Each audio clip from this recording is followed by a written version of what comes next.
بسم اللہ الرحمن الرحیم۔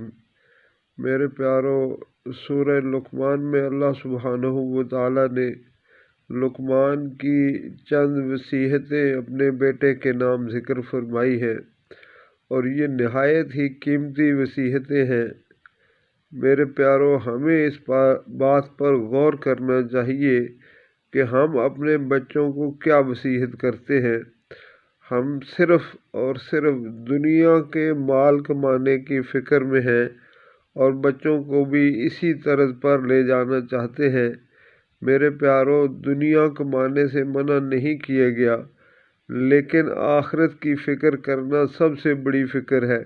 اس لیے اپنی اولادوں کو ہمیشہ ربنا آتنا فی الدنیا حسنۃ وفی الآخرۃ حسنہ سکھانا چاہیے۔ اللہ سبحانہ و تعالی ہمیں اس کی توفیق عطا فرمائے، آمین۔